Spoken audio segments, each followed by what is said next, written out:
Hello my dear student, आपका स्वागत है हमारी यूट्यूब चैनल ऑलवेज न्यू 142 पर। मैं राकेश कुमार। तो मेरे भाई, आज हम लोग पढ़ेंगे क्लास 9th हिस्ट्री यानी बिहार बोर्ड से। जो भारतीय भवन कंपनी है वो इतिहास प्रकाशन करती है, जिनके अध्याय नंबर 6 है, जिनका नाम है वन्य समाज और उपनिवेशवाद।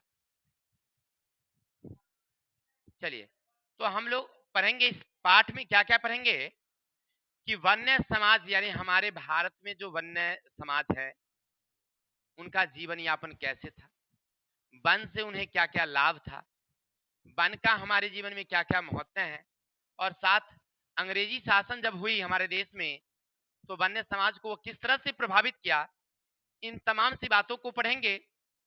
बस करना क्या है मेरे भाई, अब वीडियो को क्या करिए, ध्यान से देखिए, मोबाइल को फुल स्क्रीन में करिए, एक नोटबुक साथ में रखिए, जो इंपॉर्टेंट्स लगे उसको नोट करते चलिए। ध्यान से जब सुनेंगे ना तो हमें ये विश्वास है, ये उम्मीद है कि आपको ना तो कोनो वीडियो उसके बाद देखने की जरूरत होगी और ना ही कोनो किताब पढ़ने की जरूरत होगी। बस एक बार देखिए, आप बस परीक्षा तक आराम से बिंदास रहिए। ठीक है, तो चलते हैं, ज्यादा देरी ना करते हुए फटाफट के अंदाज में हम लोग शुरू करेंगे चैप्टर। अच्छा, इस चैप्टर में हमें पढ़ना क्या है आज मूल रूप से समझिएगा मेरे भाई। इस पाठ में हम पढ़ेंगे कि वन और मानव जीवन में अटूट संबंध है। वन और मानव जीवन में एक अटूट संबंध है, तो आखिर वो कैसे, वनों की उपयोगिता के बारे में, यानी वन का हमारे जीवन में क्या उपयोग है, वन और औपनिवेशिक नीति के बारे में, यानी वन के प्रति हमारी अंग्रेजी सरकार की क्या नीतियां थी, सरकारी नीतियों का कार्यान्वयन कैसे हुआ, सरकारी नीतियों का जनजाति पर क्या प्रभाव पड़ा, जो सरकार अंग्रेजी सरकार ने जो नीति बनाई उसका जनजाति समाज पर क्या प्रभाव पड़ा, भारत की जनजातियां कौन कौन सी हैं, जनजातीय भर्ती संस्कृति क्या है, उनकी प्रशासनिक व्यवस्था, उनकी आर्थिक स्थिति, इन सब बारे में हम इस चैप्टर में पढ़ने वाले हैं। लेकिन आज पूरा नहीं हो पाएगा, आज 1 शॉट होगी, फिर 2 शॉट, 3 शॉट, यानी छोटे छोटे हम लोग पाठ करके चलते हैं। तो चलिए हम लोग पढ़ेंगे पहले कि वन और मानव जीवन के बीच में अटूट संबंध है कैसे। सुनना, वन और मानव जीवन का अटूट संबंध है। मानव अपनी विभिन्न आवश्यकताओं की पूर्ति के लिए जंगल और उनके उत्पाद पर आज भी आश्रित है। भारत में वनों की बहुलता है, अनेक जनजातियां भारत के मूल निवासी हैं, इसलिए आदिवासी कहा जाता है। जो उनको मूल निवासी है उसको क्या कहते हैं हम लोग, आदिवासी। साथ ही साथ कहते हैं इनका पूर्ण जीवन वनों पर आश्रित रहता है। अंग्रेजी काल में इसमें हस्तक्षेप आदिवासी जीवन के अधिकार छीन लिया। दीकों के शोषण के विरुद्ध समय समय पर शोध विद्रोह होना शुरू हो गया। समझ में आई बात है, क्या कहा सो, यानी आज ही नहीं, पहले भी और आज भी हम लोग प्रत्यक्ष या अप्रत्यक्ष रूप से वन पर निर्भर है। पहले तो लोग अधिक वन में रहते थे, उनका घर वन में ही जंगल में रहता था, पेड़ की शाखाओं पर अपनी घर बना करके वो लोग रहते थे। क्या जंगल से कंदमूल प्राप्त करके अपना भोजन करते थे। तब पहले के जो मानव जीवन था वो तो जंगल पर ही निर्भर करता था। लेकिन थोड़ा सा बदलाव हुआ है कि अब लोग हम लोग मकान अपना ठोस बना दिए हैं। नहीं, इसके अलावा हम लोग कंदमूल ना करके हम लोग खेती बाड़ी करते हैं, लेकिन फिर भी हम लोगों को वन से बड़ा महत्व है ना। तो हमारा और वन का रिश्ता जो है बहुत पुराना है। नहीं, इसलिए कहा गया है कि वन और मानव जीवन का एक अटूट संबंध है। क्या अभी भी बहुत सारी जनजाति समाज हैं जो भारत की मूल जाति समाज है, वो आदि समाज कहते हैं, यानी आदिवासी कहते हैं। और ये समाज जो है ना जंगलों में ही ज्यादा रहती है, अभी भी घूम घूम करके अपना जीविकोपार्जन कर रही है, भिक्षावर्जन करके, जंगली जानवरों का शिकार करके अपना वो जीविकोपार्जन अभी भी कर रही है। ऐसे जनजातियों में है हो संथाल, मुंडा, आगे हम लोग देखेंगे। तो ऐसे जनजाति हमारे यहाँ आदिवासी समाज थी। पहले के लोग ऐसे ही रहते थे, लेकिन धीरे धीरे क्या हुआ, अंग्रेजी सरकार आई। पहले तो वो शहर में रही, फिर बाद में आई गांव में, गांव से गई जंगल में, और जंगल में गई तो वन नीति लगा दी। वन नीति लगाने के कारण आदिवासी समाज के जनजीवन को प्रभावित कर दिया। अब उन लोगों को लगा कि हमारे अधिकार को छीन रहा है, तो इसका विरोध किया। वो नहीं, परिणाम हुआ कि दोनों के बीच में संघर्ष हुई। ये सारी बातें को हम लोग इसमें पूरा क्लियर करेंगे। चलते हैं थोड़ा सा कि वन और जीवन का संबंध है, यानी वन और जीवन का क्या संबंध है। देखिए, मानव सभ्यता का विकास अगर हुआ था तो वो जंगल में होता, पहले शहर नहीं हुआ करती थी, पहले लोग जंगल में ही रहा करते थे। जंगली की जानवरों को शिकार करना, जंगल से ही कंदमूल फल फूल जो मिल गया उसको खाना, और जंगल में ही अपना जीवन व्यतीत कर देना। सुबह होता था, 8-9 बजता था, सूरज की किरणें उगती थी तो लोग निकलते थे बाहर गुफा से अपनी, या मान लीजिए पेड़ की टहनी से नीचे उतरते थे, घूम टहल के अपना आते थे। कोई जंगली जानवर मिल गया, कोई मरले जीव मिल गया, खा पी करके अपना है, कोई कहीं फल मिल गया उठा करके लाते थे, अपना खाते थे। उसको वो जंगले उनका जीवन था। क्या उनको शहर बाजार सड़क उतर कुछ मालूम नहीं था लोगों को। तब मानव सभ्यता का विकास तो कहाँ हुआ था, जंगल में हुआ, नहीं वन में हुआ। वनों में ही हमारे ऋषि मुनि जितने भी हुए हैं, बड़े बड़े ऋषि मुनि, वो लोगों का जीवन स्थल कहाँ रहा, वन ही रहा। वन में ही उन्होंने कई तरह की ग्रंथों की भी रचना कर दी, वेद पुराण की रचना कर दी। साहित्य में वनों का विख्यान भी, जितने भी हमारे यहाँ साहित्य है उसमें वन के बारे में विस्तार से चर्चा किया गया है, और वन का हमारे जीवन में बहुत महत्व भी है। इन सब के बारे में हमें इस चैप्टर में बताया गया है। तो समझ गया ना, वन से हमारे मानव जीवन में क्या संबंध, वन के बिना हमारा जीवन चलेगा एको दिन, और हमारा प्राचीन काल से इसका संबंध है। प्राचीन काल में ऋषि मुनि वहां रहते थे कि नहीं रहते थे। चलिए अब आगे चलेंगे, वनों की उपयोगिता। अच्छा बताएंगे आप लोग कि वन का आपके जीवन में क्या उपयोग, तो बहुत उपयोग वन है। फर्नीचर मिलता है कि नहीं मिलता है। अभी घर में हमको किवाड़ लगाना है, तो लकड़ी कहाँ से लाएंगे हम लोग, पेड़े से ना लाएंगे जी, बने से ना काट के लाएंगे। तो अपने बिहार में वन है पतझड़ वन, वो हम लोग क्लास 10th में देखेंगे फिलहाल, या पहले भी पढ़े होंगे आप लोग। पत्ता झड़ जाता है तब पतझड़ वन है अपने यहाँ। एगो ये बात हुई। इसके अलावे हम लोग बीच बीच में घर बनाए हुए हैं जंगल के बीच में, वो अलग सी बात है, लेकिन हम लोग बनने क्षेत्र में है, ठीक है। पतझड़ वन हमारे यहाँ पाया गया, इसी से लकड़ी काट के तो फर्नीचर मिला कि नहीं मिला। बहुत सारे परिवार को देखिएगा जलावन भी यहीं से लेता है, कहाँ से, वन से। गया जंगल से काट करके लकड़ी टहनी तोड़ के ले आता है, उसी को जलाता है बहुत परिवार। अब वन से हो गया, जलावन की पूर्ति हो गई। वन से बहुत तरह के औषधि मिलता है, औषधि जैसे आप सुनते होंगे कुनैन है, नहीं चीर है, और कौन कौन से हमें मलेरिया में, कैंसर में, है ना, तो उसको क्या कहते हैं, जो अपने यहाँ वो नया डेंगू, डेंगू बीमारी में नहीं मदद करती है। अब कहेगा सर कैसे, देखिए डेंगू बीमारी जब हो जाता है ना, तो उसमें अपने यहाँ वो जंगल में मिलता है गुरीच का पौधा, लत्ती जैसा रहता है, गुरीच, गुरीच को उसका उपयोग किया जाता है ना। जैसे दांत दर्द होता है तो ऐसे हम लोग दवा खा लेते हैं। बगल में अपने वहाँ जंगल में वो बबुल सन का पौधा, बबुल सन के नहीं, वो बैर सन के पौधा है, उसकी पत्ती को न उबाल के और उसको कुल्ला करने से दांत का वो जो होता है सूजन उजन वो सब खत्म हो जाता है।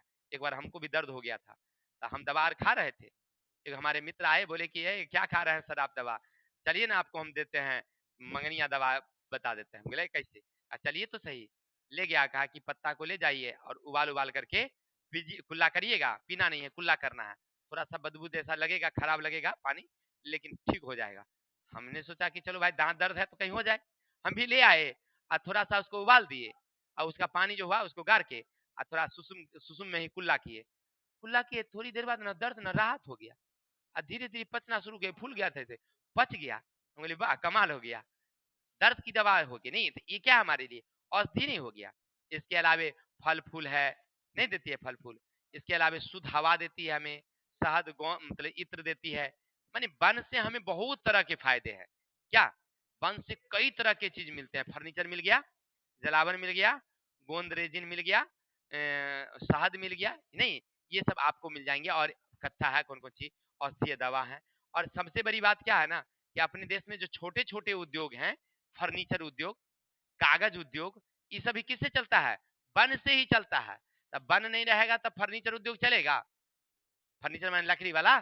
इसके अलावा कागज उद्योग चलेगा, औषधि उद्योग चलेगा, कुछ उद्योग का भी कच्चा माल देती है। अर्थात वन का हमारे जीवन में बड़ा ही महत्व है, इसका उपयोगिता है। अब देखिए, वन और वन्य उपनिवेशिक नीति। देखिए हमारे देश में वन ज्यादा था, तब वन ज्यादा है। अब अंग्रेजी शासन का तो एक उद्देश्य था कि ज्यादा से ज्यादा भारत को शोषण करो, भारत को लूटो और चलते बनो यहाँ से, है कि नहीं। वो हमारे देश का ना लूटने के प्लान में था, और पहले तो शहर को लूटा, शहर में बाजार में अपना व्यापार स्थापित कर लिया, उद्योग बना लिया, कोठी खोल लिया, शहर के लोगों से अधिक टैक्स लिया। तब गया गांव में, किसान मजदूर पर टैक्स लगाया, कृषि पर अस्थाई बंदोबस्त रैयतवारी महालवारी पर था, वहां से टैक्स वसूला, उससे आय उसको बढ़ा, और तब चल गया कहाँ, जंगल की ओर। देखा बहुत सारा जंगल है, तो जंगल से भी कुछ लाभ होना चाहिए, तो जंगली आदिवासी समाज के बीच में गया और वहां जाकर के टैक्स लगा दिया, जंगल की कटाई शुरू कर दी, और जाकर के धीरे धीरे वो अपना लाभ को बढ़ाना शुरू कर दिया। अब इसके क्या क्या कारण थे, इस सबको विस्तार से चर्चा करेंगे। देखिए सुनिएगा, सरकार की जब नीति आई तो पहला नीति थी औपनिवेशिक सरकार द्वारा वनों का और अनुत्पादन मानना।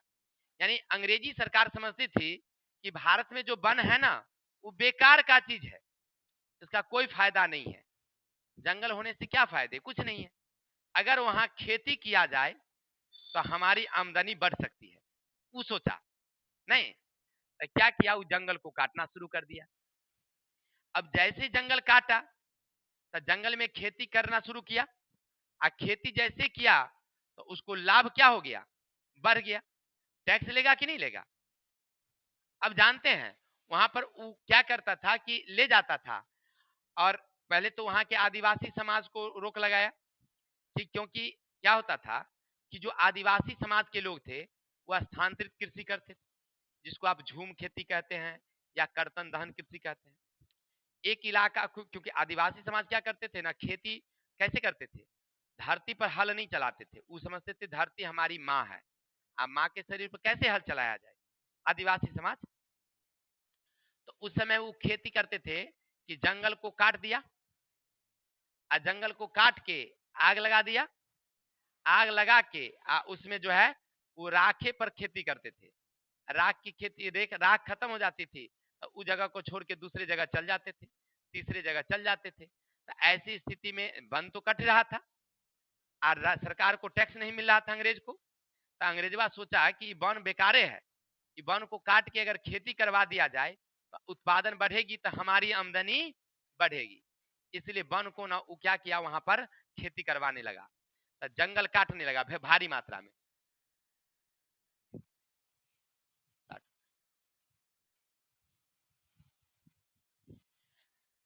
वन को ना वो क्या मानने लगा, अनुपयोगी मानने लगा, जिसके कारण इस तरह की बातें हुई। अब दूसरी बात, ब्रिटिश साम्राज्य की आवश्यकताओं को पूरा करना। अब उस समय ब्रिटिश में बहुत सारे उद्योग थे, वो उद्योग के लिए जो कच्चा माल था वो कहां से आता भाई, तब भारतीय कृषि से वो कच्चा माल लेता था। तो कच्चा कृषि रहेगा तब ना, तो वन को काट के कृषि बनाना शुरू कर दिया, कृषि योग्य भूमि, इसलिए भी वन कटा। जैसे देखिए, उसको चाहिए चीनी, उसको चाहिए कपड़ा मिल के लिए कपास, तो अपने भारत में कपास की खेती होगी तब ना वो ले जाएगा यहाँ से, तो कपास की खेती के लिए खेत चाहिए ना, तो जंगल को काट के कहा खेत बनाओ और कपास की खेती करो। उसके लिए अनाज चाहिए, उसके देश में अनाज नहीं होता था अंग्रेज के देश में, तो वो कहां से अनाज खाएगा, तो कहा भारत वाला को तू लोग अनाज उत्पादन करो, तो खेत कहाँ है, तो जंगल काटो खेत बनाओ। इस तरह से जंगल कटना शुरू हो गया। इसके अलावे ब्रिटिश जहाज रानी के लिए लकड़ी की आवश्यकता। उस समय दुनिया के अधिकांश देशों पर किसका अधिकार था, अंग्रेज का। अमेरिका पर किसका अधिकार, कनाडा मनाडा में किसका अधिकार, अंग्रेज। सब जगह तो अंग्रेज में था। अब अंग्रेज के जो सेना थे, उनके लोग थे, उनको जाने के लिए क्या चाहिए, जहाज चाहिए, पानी की जहाज है। और उसके पास जो जमीन थी, पेड़ था, बतूल का पेड़, नाव के लिए अच्छा था, नाव बनती थी उसकी, लेकिन ज्यादा जहाज बनने के कारण उसका पेड़ क्या हो गया, कट गया। तो अब पेड़ उसके पास कम गया। साथ ही साथ जब वो भारत आया ना, तब भारत में सागवान, ये शीशम, सखुआ, इस सब का जो पेड़ देखा तब बड़ा मजबूत मजबूत देखा, उसका पनिया में सड़ जाता था 2 या 4 साल में, अपना लकड़ी बहुत बहुत दिन चलता था। कहा अरे भाई, भारतीय लकड़ी ना बड़ा मजबूत है, एकरा काहे बनाया जाए, जहाज रानी बनाया जाए, जहाज बनाई जाए। अब इधर आदिवासी समाज सब जंगल को क्या कर रहा था, तो जला रहा था, तो वो सोचा कि सब जलाइए देगा तो हमको कहां से आएगा लकड़ी, नियम लगा दिया वन नीति। ये भाई तू जंगल नहीं काटेगा, अब नहीं, हमारा जहाज रानी के लिए होगा। अपना वो लकड़ी काट लेता, पुछरी पछरी को छोड़ देता, मोटगर मोटगर जो बोटा होता था जहाज पर लोड करके उसको ले जाता था अपना देश, नाव बनाता था वहां, है कि नहीं। फिर भी उसके बाद अमेरिका भेजता, कहाँ कहाँ भेजते रहता था। भारतीय लकड़ी का, क्योंकि इतनी मजबूत लकड़ियां अन्य देश में नहीं है, ठीक है। तो उसका दिमाग कहाँ गया, यहीं आ गया। इसके अलावे भारत में रेल का विकास। अब जब रेल विकास हुआ तो देखे होंगे रेल की जो पटरियां होती है, रेल की पटरियां के बीच में अभी के समय में देखे होंगे स्लीपर तो सीमेंट की होती है, सीमेंट की होती थी, लेकिन पहले ना लकड़ियां की स्लीपर होती थी जो दोनों पटरी को जोड़ के रखती है, हेने होने नहीं घुसकने देती है। तो वो पटरी लकड़ी कहाँ से आवे, इतना इतना मोटा, इतना मोटा लकड़ी रहती थी, तो कहाँ से आवे। तो भारतीय अपने देश में जो हुआ सो यूज हुआ सो हुआ, औरों देश में जहां जहां प्रयोग किया रेल, सब जगह अपने यहाँ से स्लीपर ले गया। एन पर का एन बन हमारे यहाँ क्या हो गया, कट गया। अब देखिए, इसके अलावे उना जंगल में विश्वास नहीं करता था, कहता था जंगल ठीक है, वन होना चाहिए, लेकिन बगानी वाला, ये प्राकृतिक वन नहीं। लाइन से पौधा रहेगा, जो पौधा ज्यादा विकास करेगा ऊ का खेती करेंगे हम लोग, है ना। और ये जंगल को काट दिया और ऊ खेती करना शुरू किया बगानी, पेड़ पौधा कमेगा कि नहीं कमेगा। चलिए, तो समझ गया ना कि हमारे यहाँ औपनिवेशिक नीति में वन क्यों कटा ज्यादा। अब आगे चलेंगे, सरकारी नीतियों का कार्यान्वयन। अब सरकारी नीति में क्या हुआ कि जब भारत का वन कटने लगा तो कुछ लोग इस पर ध्यान दिए कि भाई भारत का जंगल बहुत कट रहा है, तो इसको बढ़ाया जाए। तब बढ़ाने के लिए सबसे पहले अंग्रेजी सरकार ने अपनी नीति पर ध्यान दिया और उनके अनुरूप भारत में वन विनाश को रोकने के लिए सबसे पहले जर्मनी निवासी जिनका नाम था डाइड्रिच वेंडीज को भारत का inspector general of forest in India नियुक्त किया। तो आपसे पूछे जाएंगे ऑब्जेक्टिव में कि inspector general of forest in India किसको नियुक्त किया गया। तो जर्मनी के एक व्यक्ति थे जिनका नाम था डाइट्रिच वेंडीज, है ना। वो जो है ना क्या नियुक्त किए गए, सर मतलब इंस्पेक्टर ऑफ इंडिया, नहीं याद रहेगा ना। इसके अलावा वेंडीज ने जंगल की समुचित व्यवस्था की और भारतीय वन सेवा स्थापना 1864 में कर दिया। यानी कहने का अर्थ है जब वो डाइट्रिच आए अपने यहाँ वेंडीज, उन्होंने क्या किया, पूरे भारत का भ्रमण किया, जंगल के बारे में ध्यान से पढ़ा सुना, तब उनको लगा कि भारतीय वन को बढ़ाना चाहिए। तब बढ़ाने के लिए उन्होंने एक नियम पारित किया, भारतीय वन सेवा। कब, 1864 में। तो आपसे पूछा जाए भारतीय वन सेवा कब नियुक्त किया गया, बनाया गया, 1864। इसके अलावा भारतीय वन अधिनियम फिर 1865 में बनाया गया, है ना। अंग्रेज जो है वो भारत में 1865 में क्या लगाया, भारतीय वन अधिनियम। इसके बाद 1906 में देहरादून में इंपेरियल फॉरेस्ट रिसर्च इंस्टीट्यूट की स्थापना वन को बढ़ाने के लिए। देखिए ये सब जो शुरू किया गया, क्यों, पहले तो वन को काट दिया, अंधाधुंध कटाई कर दिया, गर्दा गर्दा उड़ा दिया, हाँ। और जब वन कम गया तो ओकरा लगा कि अरे भाई वन तो बहुत कटा गया, गलती हो गया, गलती हो गया, अब बढ़ाओ जल्दी से। तब बढ़ाने के लिए क्या किया, तो ये सब नियुक्त किया, कौन, 1906 में देहरादून में इंपेरियल फॉरेस्ट रिसर्च इंस्टीट्यूट।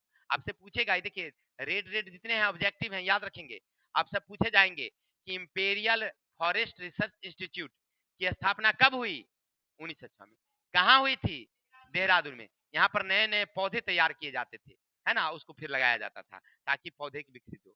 अब इसके बाद याद रखेंगे, उसके बाद क्या किया गया, आरक्षित, संरक्षित और ग्राम्य वन घोषित कर दिया गया। यानी कि वन को अंग्रेजों ने 3 भागों में बांट दिया, कहा एगो रहेगा आरक्षित, एक रहेगा संरक्षित और एक रहेगा ग्राम्य वन, ठीक है ना। वन को कितने भागों में बांटा अंग्रेजों ने, 3। कौन कौन, आरक्षित, संरक्षित। तो ये दूगो वन को अपने पास रखा, ग्राम्य वन को दे दिया गांव वाला को, ठीक है। माने छोटा छोटा तनी तनी वाला पौधा हमरा दे दिया, जहां जहां पेड़ था मजबूत वाला बड़का बड़का जंगल बहुत ज्यादा, वो अंग्रेजवा कहा ये सब हमर हुआ, आए माए सब अपने ले लिया, हमको खाली धोजी दिया। चलो, सरकारी नीतियों के जनजाति का प्रभाव। अब देखिए, अब सुनिएगा, जो जनजाति समाज थी उस सरकारी नीति का विरोध किया, क्योंकि जनजाति समाज कैसे खेती करती थी, झूम खेती। स्थानांतरित कृषि जो पढ़े हम लोग, वो मानते थे कि जंगल हमारा है। सुनिएगा, वो मानते थे कि जंगल हमारा है और जंगल में खेती करना हमारा एक परम अधिकार है। जंगल में खेती करना हमारा एक परम अधिकार है, इसको कोई रोक नहीं सकता। ध्यान देंगे, इसको कोई रोक नहीं सकता। देखिए डिस्टर्ब कर रहा है पढ़ाई को।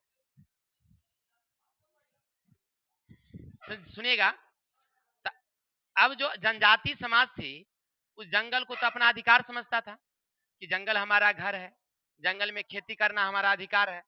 नहीं, बरसों बरसे पुरखैनी से हमारा सब लोग यहीं रह रहा है। अंग्रेज वाला लगा दिया नियम कि तू इसमें चारागाह नहीं करेगा, पशु नहीं चराएगा, खेती नहीं करेगा, जंगल नहीं काटेगा, जंगल में जाएगा नहीं तुम। लो हो गया लोचा। अब एक तो समस्या ही हुई। अब देखिए, अब अंग्रेज भाई को चाल चल दिया। क्या किया, कुछ बाहर से लोगों को ला के उस समाज के बीच में बसा दिया, 2-4 घर को। अब उसको कहा गया कि तू लोग इससे कर्जा लो, चाहे जैसे भी हो लो, खेती बाड़ी करो। उसको कहा गया दीकू। दीकू कोई पूछे किसे कहते हैं, समझ गए ना? आदिवासी समाज के बीच में, जैसे मान लीजिए हमारा ये अपना समाज है, तेली परिवार है हमारा, है ना? सब हम अपना एक जाति बिरादर है अपना, जैसन मन है तैसन रहते हैं। अब कोई बाहर से किसी को ला के बसा देगा तो हमारा टोला बीच में बसा दिया तो अच्छा नहीं ना लगा हमको। हमारे घर के लोग, औरतें लोग अपना जैसे मन रहती है, सब लोग समाज में रह के, और बाहर से वो को ला दिया है। वो हम लोगों को ब्याज पर पैसा देगा, चाहे कुछ हो, आप ज्यादा टैक्स लेगा, हमारे साथ अत्याचार करेगा, अच्छा लगेगा? जनजाति समाज को ये अच्छा नहीं लगा वो दीकू के बसने से। तो ये कहा कि किया कौन? ये अंग्रेजवा किया है। वन में जाना रोक लगाया, वन काटना रोक लगाया, वन में पशु चराना रोक लगाया, तो हम उसका विरोध करेंगे भाई, है कि नहीं? तो कुछ आदिवासी समाज लोग उसका विरोध करना शुरू कर दिए और लगातार उसका विरोध होना शुरू हो गया। ठीक है, चलिए अब चलते हैं हम लोग भारत की जनजातियों के बारे में पढ़ते हैं। हमारे देश में अगर जनजाति की बात करेंगे तो पूरे देश में जनजाति समाज फैला हुआ है। देखिए, भारत के मूल निवासी वही हैं। हम लोग भारत के मूल निवासी नहीं है, मालूम है आपको? हम लोग विदेश वाले हैं। कहिएगा सर ये कैसे? सही बता रहे हैं। पहले दक्षिण भारत के जो आदिवासी समाज है ना, चाहे मुंडा हो संथाल हो, नहीं जो जाति हैं, वो यहाँ के मूल निवासी थे। हम लोग तो बाहर से आर्य लोग आकर के बसे हैं। इतिहास पढ़े होंगे आप लोग। उत्तर भारत में कैस्पियन सागर से आर्य समाज लोग आकर के यहाँ बसे, कुल 16 जनपद बनाए थे, जिसमें सूरसेन, पंचाल, गंधार, अवंती, कौशल, ये सब, हस्तिनापुर, ये सब हम लोग बनाए थे। 16 जनपद, 16 राज्य, और ओकरे वंशज बढ़ते बढ़ते बढ़ते बढ़ते आज इतना हो गया है। जिस समय महाभारत का युद्ध होगा, सुने होंगे महाभारत का युद्ध, उसमें हस्तिनापुर, गंधार, सूरसेन, पंचाल, अवंती, कौशल, ये सब का नाम सुने थे ना? नहीं पढ़े होंगे। जैसे विदर्भ, नहीं पढ़े थे? तोता वाला में विदर्भ राजा के पास एक अनोखा तोता था, पढ़े थे ना? तो उस समय जो थे वो इस तरह का राजा हुआ करते थे। तो वो सब कहां से आए थे? सब बाहर से आकर के यहाँ जंगल काट काट के हम लोग बस गए थे। तो हम लोग विदेशी हैं, लेकिन हम यहाँ के सब कुछ अपना लिए तो हो गए हम देसी। अब यहाँ से जा नहीं ना रहे हैं, हम हो गए देसी। ठीक है, चलिए। तब पहले जो थे पूरे भारत में, सुनिएगा, पूरे भारत में, चाहे वह असम हो, मध्य प्रदेश हो, अरुणाचल प्रदेश हो, बिहार हो, झारखंड हो, है ना, पूरे भारत में अनेक प्रकार की जाति समाज हैं, जिनमें है भील, गोंड, संथाल, मुंडा, ओराव, हो, चेरो, चमार, तमार, कौन कौन जाति सब है, बहुत सारी जातियां हैं, है ना, ये सब रहती है। इसकी अपनी भाषाएं हैं, इनकी भाषाएं अपनी हैं, इनकी रीति रिवाज अलग है, इनका अलग अपना सब तरीका है ना? मतलब उनके अपने परंपराएं हैं, अपने तरीके हैं, हम लोगों का अलग है। जैसे मान लीजिए अपने घर में नई बहू आती है तो कोई उसको खाना लेके भेजता है, चौर में जाओ पति को दे आओ, लेकिन उस समय धांगर जाति में ऐसा होता है, नई की पुतवाई होगी और माथा पर डलिया रख के हाथ में खाना लेकर के भेज दिया जाता है कि जाओ तो पर पति को खिला के आओ वहां चौर में। नहीं, ऐसा किया जाता है। तो अलग अलग उनकी अपना धर्म जाति है। चलिए, तो आज के लिए इतने ही। कल देख रहे हैं नेक्स्ट पार्ट कमिंग सून, यानी अगला पार्ट कल आ रही है। अगर आप हमारी वीडियो देख रहे थे, अच्छा लगा हो, लाइक कमेंट करिए, विशेष शेयर करिए। बाकी हंसते रहिए, मुस्कुराते रहिए, अपने भाई को विदा दीजिए। जय हिंद, जय भारत।